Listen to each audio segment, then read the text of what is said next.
Alright, so here we are, and this little tutorial is going to be about something with the painting.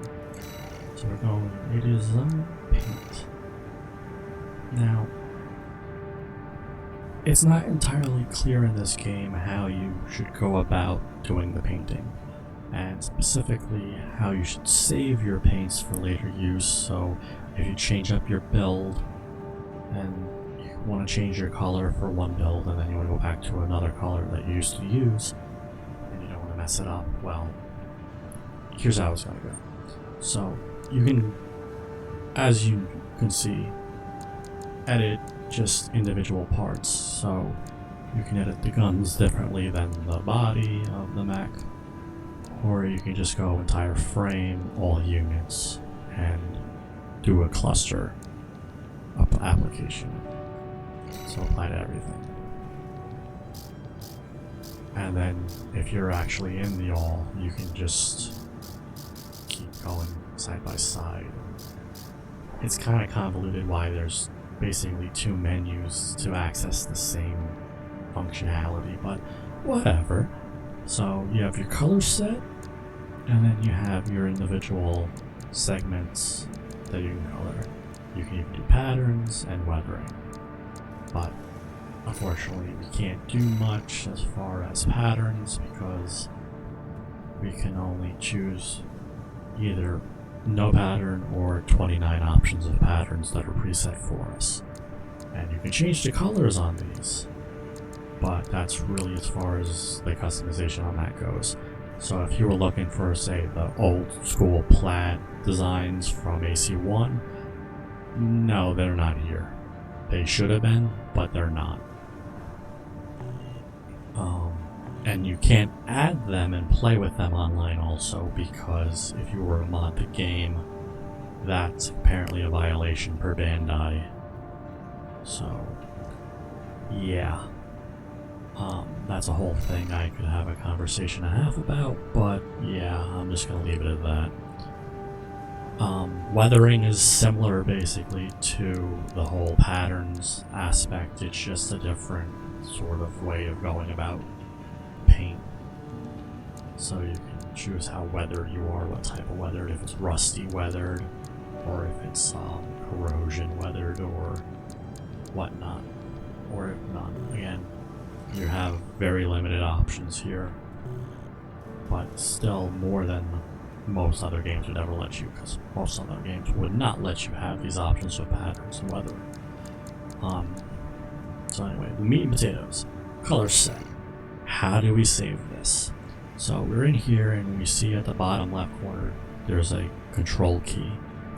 So they're telling you what controls do what. And you tab over between all these styles and you just don't see any change until user. Okay, wait, now I have a paste option? Yeah, this is how it works. So you choose preferably one of the black lines, because that's all black, and it's all black for a reason, because they're hoping that you'll replace it. So you can overwrite any color that's already set, so be careful about that. So this coloration right here is the same one that was already applied to the mech. So I'm just going to hit triangle and yes, and it will write it to it. Now I'm going to back out and I'm going to go to main coloration, because again, look at the left, look at the bottom left corner. So my options so far are only confirming back. This one's going to be confusing. Okay, so now we're at color picker, and you'll see my options have expanded.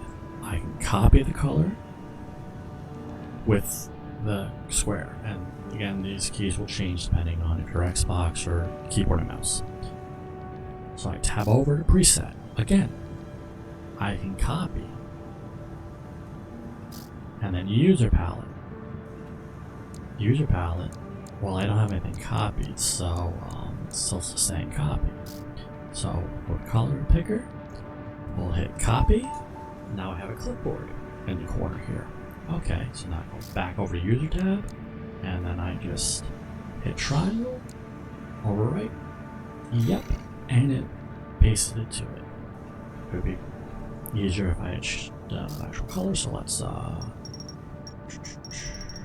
make a custom color here that I kind of like and might use later on.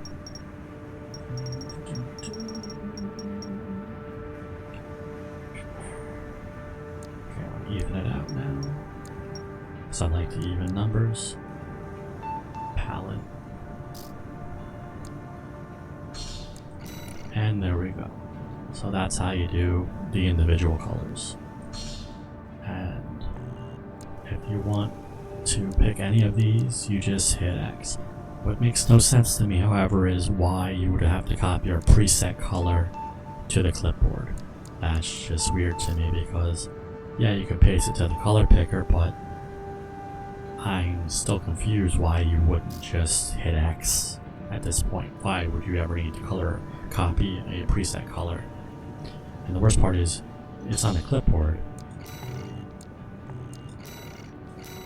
But the clipboard goes away when you go to the next part of the coloration, so you can't bring over the clipboard to another part.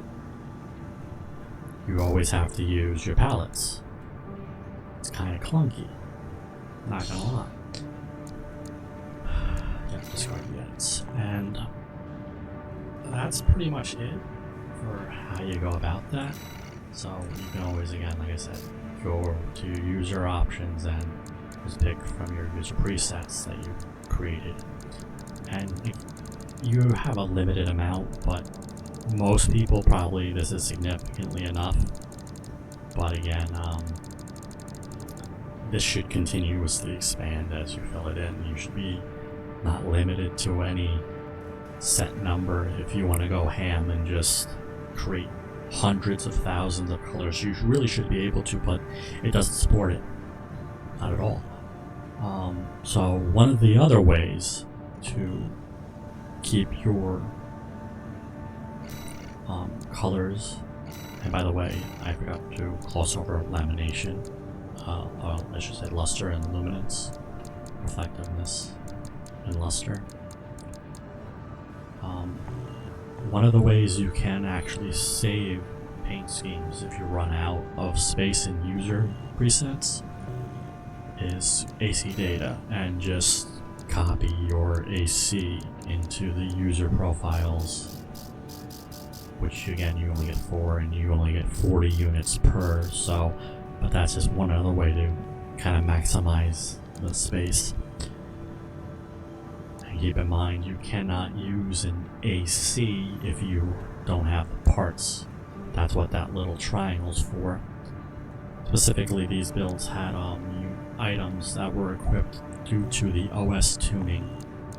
So if you say had core expansions for assault armor, pulse protection, pulse armor, and terminal armor, those require a part that unlocks when you unlock this feature, has to be equipped to the AC in order to use that function.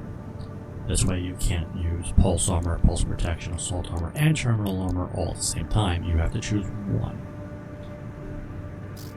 So, yeah, if you save a AC with an OS tuning part to the AC data, and then you decide to change your OS tuning, and you no longer have that part available, then you can't now access this AC build.